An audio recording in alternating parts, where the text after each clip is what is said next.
My advice to people experiencing Alpha-1 symptoms is to make sure you see a specialist. Even if your GP doesn't refer you to a specialist, just get to see a specialist, however you need to do that, and test early.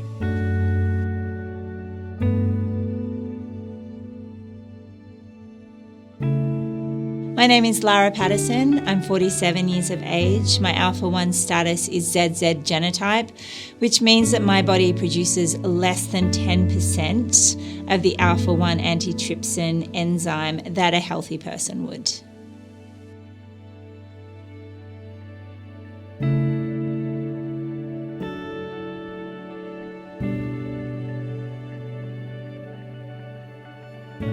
Alpha-1 impacts my everyday life physically in terms of my ability to exercise.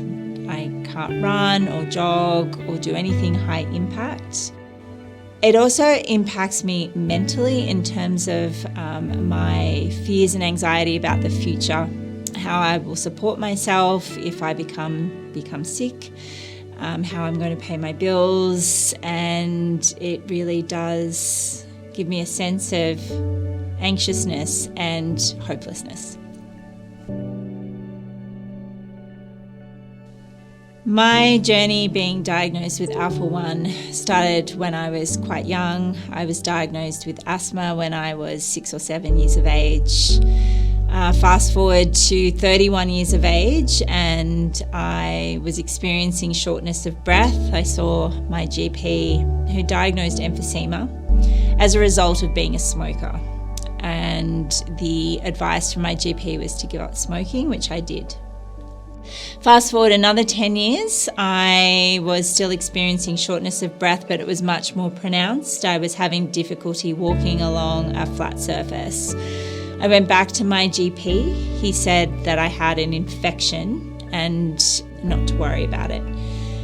I eventually went and saw a specialist and he immediately diagnosed Alpha-1 antitrypsin deficiency and moderate to severe emphysema as a result of the deficiency. An earlier diagnosis would at least have given me the opportunity to make more informed decisions around my choices and my health. Finding out when I did meant that it was too late to change a lot of the things that I had already become ingrained in my lifestyle. And I really wish I could go back to a younger age and make better choices, and that's just too late now. My interactions with health professionals in relation to my condition have been mixed.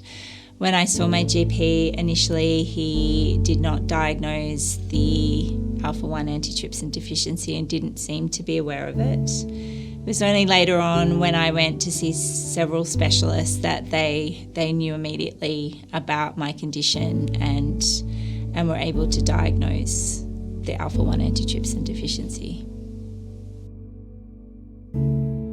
My advice to people experiencing Alpha-1 symptoms is to see a specialist and get tested early.